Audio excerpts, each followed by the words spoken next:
Hola, bienvenidos. Soy Álvaro, soy médico, soy peruano y voy a explicarles una revisión rápida de el Staphylococcus aureus.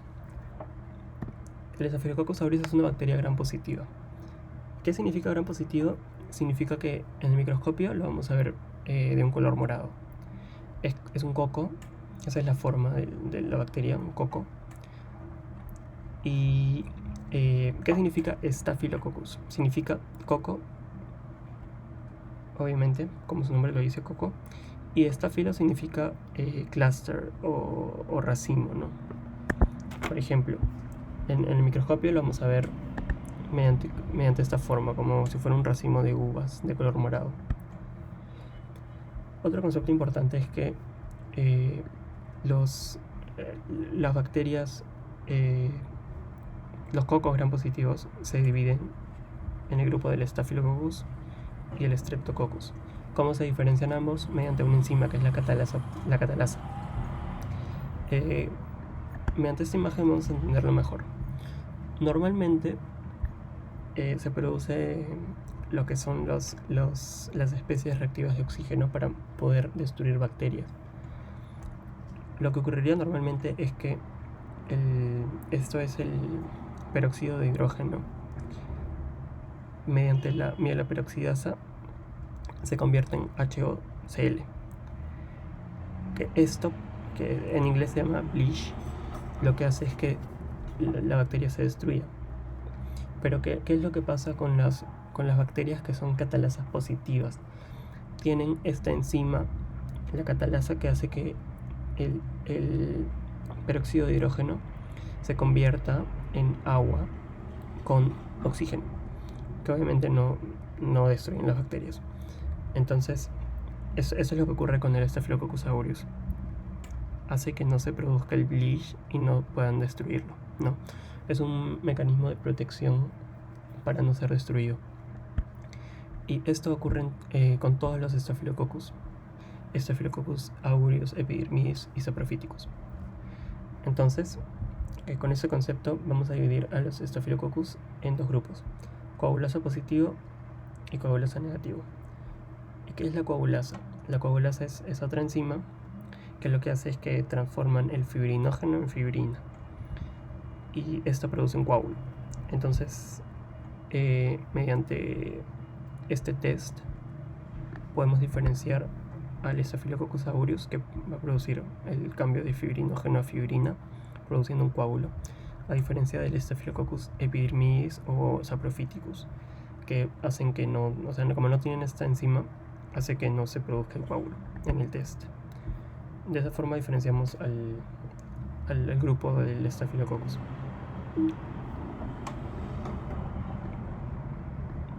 Bien, otra característica importante es que es beta-hemolítico. ¿Qué significa esto? Significa que al momento de cultivarlo en un agar sangre, que es un medio de cultivo, se produzca una zona de hemólisis de glóbulos rojos, ¿no? Como vemos en esta imagen, eso significa que es beta-hemolítico. Significa que al momento de cultivarlo, alrededor de las colonias se produce este halo amarillento, por así decirlo, que hace que significa, mejor dicho, que se han destruido glóbulos rojos, porque es beta-hemolítico. Y al momento de usar otro tipo de medio de cultivo, que es el agar manitol, hace que se fermente manitol. Se va a ver mediante una coloración amarillenta. Este es un agar manitol. Y bueno, esto puede diferenciar al Staphylococcus aureus, que por cierto, aureus significa dorado, a comparación del Staphylococcus epidermidis. El aureus se va a producir esta coloración amarillenta, que significa que es fermentado manitol en el medio cultivo, no que es el agar manitol. Un término importante, o bueno, un factor de virulencia importante del Staphylococcus aureus es la proteína A. ¿Qué es esa proteína? Lo que hace es que, lo vamos a entender mejor con una imagen, es esta. Lo que hace es que esta proteína A se adhiera a la zona FC de una inmunoglobulina, que viene a ser un anticuerpo. Esta es la zona FC y esta es la zona FAB. Entonces lo que hace es que la proteína se adhiere a esta zona, y esta zona normalmente es la que activa el complemento. Entonces, al adherirse a esta parte, a la zona FC de las inmunoglobulinas, va a hacer que no se produzca la activación de complemento y no se pueda fagocitar a la bacteria. Entonces es un mecanismo de protección antifagocítica, y que no se produzca, que no se active el complemento y que no se pueda destruir. Otro tema importante es que esta bacteria es causa frecuente de distintas enfermedades, ¿no? Por ejemplo, produce neumonía. Características importantes que se me ocurren de ese tipo de neumonía son que son causa frecuente de complicaciones de neumonías virales, específicamente la influenza. Normalmente una neumonía por influenza se puede complicar con una infección, con una neumonía por Staphylococcus aureus. Un concepto también importante es que a veces el esputo puede diferenciar los tipos de neumonía, o bueno, mejor dicho, las causas de neumonía. Por ejemplo, hay un esputo que es de un color como si fuera salmón, que es característico de la neumonía por Staphylococcus aureus. Otro tema importante, no tiene un patrón radiográfico característico, pero puede producir efusión pleural, neumatocele y cavitaciones también. Eso es importante. Otra enfermedad importante es que es la causa más común de artritis séptica. Mediante un aspirado de fluido sinovial se va a ver como característica que en la artritis séptica obviamente va a haber una cantidad de neutrófilos que suele ser más del 75% de neutrófilos. También la glucosa del líquido sinovial suele ser bajo. Significa consumo de glucosa por parte de este tipo de bacteria. Y bueno, básicamente en la parte de sintomatología es que obviamente va a haber una zona eritematosa en la articulación, va a haber una limitación en el rango de movimientos, un dolor al momento de la palpación, etc. Causa importante de abscesos, de forúnculos y de foliculitis. También produce endocarditis bacteriana. Esto es importante porque hay otros tipos de microorganismos, de bacterias que producen endocarditis bacteriana. Por ejemplo, el Streptococcus pyogenes, el Streptococcus viridans, el enterococo. Lo voy a explicar después. Pero algo para diferenciarlo de otro tipo de bacterias que producen endocarditis es que estas endocarditis se dan de una manera aguda. Tienen una aparición rápida. Obviamente clínicamente sabemos que hay endocarditis cuando aparece un soplo que antes no existía. Este endocarditis se va a dar principalmente en la válvula tricuspidia, y una característica demográfica importante para sospechar de una endocarditis por Staphylococcus es de un paciente que recurre a las drogas endovenosas.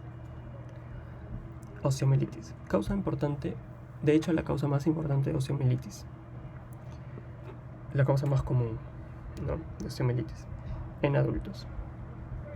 Produce síndrome de piel escaldada.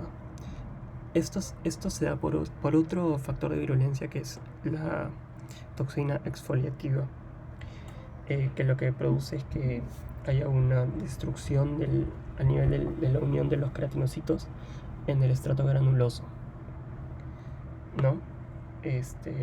Esto que causa, produce una destrucción de los desmosomas, que son unas uniones que se dan a este nivel del estrato granuloso. Síndrome de... también importante clínicamente, en el caso del síndrome de piel escaldada, es que hay un signo que es el signo de Nikolsky positivo, que cuando se le toca la piel a un paciente se va a empezar a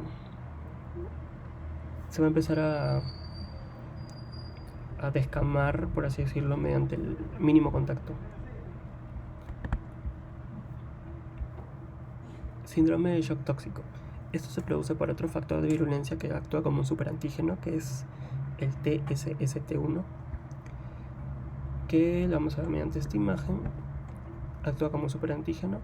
Lo que hace es que se une al complejo mayor de histocompatibilidad 2, y lo que produce es básicamente secreción de citoquinas, interleucina 1, interleucina 2, factor de necrosis tumoral alfa, interferón gamma, básicamente esos. Y bueno, obviamente la secreción exagerada de citoquinas va a producir un shock, ¿no? Clínicamente, cuando se sospecha de shock tóxico, por ejemplo, cuando se deja tampones por mucho tiempo, básicamente eso, ¿no? Cuando se deja tampones por mucho tiempo se puede sospechar de esa patología.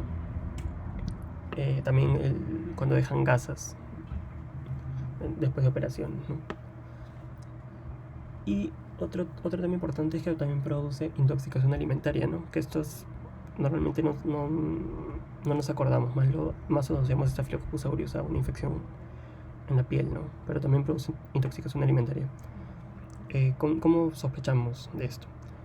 Una intoxicación alimentaria de un inicio agudo, en cuestión de horas ya de ingerir algo, se produce con más frecuencia vómitos a comparación de diarrea. Otro tipo de intoxicaciones alimentarias producen más diarrea que vómitos, pero si un paciente nos dice tengo más vómitos que diarrea, intoxicación alimentaria por Staphylococcus aureus. Y principalmente si es que tenemos como en la parte de la historia clínica como un paciente que ha consumido carne o mayonesa, cremas que han estado mucho tiempo sin refrigerar, sospechamos Staphylococcus aureus. Y bueno, finalmente el tratamiento, nafcilina, en caso sea un cultivo con Staphylococcus aureus meticilino sensible, porque si es meticilino resistente, vamos a tener que usar en este caso vancomicina, ¿no? Que es más fuerte. ¿Qué significa que sea meticilino resistente o sensible? Los meticilinos resistentes son los Staphylococcus aureus que tienen una alteración estructural en las proteínas que se adhieren a penicilinas. Eso se llama PBPs, las proteínas que se adhieren a penicilinas. Estas PBPs son unas transpeptidasas que lo que hacen es que ayuden a construir la pared de la bacteria. Entonces, si es que tenemos un cultivo con MARSA positivo, o sea, meticilino resistente, lo tratamos con banco. En cambio, si es que es meticilino sensible, con nafcilina. Y bueno, básicamente eso es lo importante, ¿no? Otro tipo de tratamientos que también podemos dar son la oxacilina, que también se suele usar mucho para los casos de Staphylococcus meticilino resistentes, obviamente. Y bueno, esa es una revisión rápida, espero que les sea de ayuda, y estaré colgando más videos de microbiología en estos días para que tengan un poco más de información básica de las bacterias.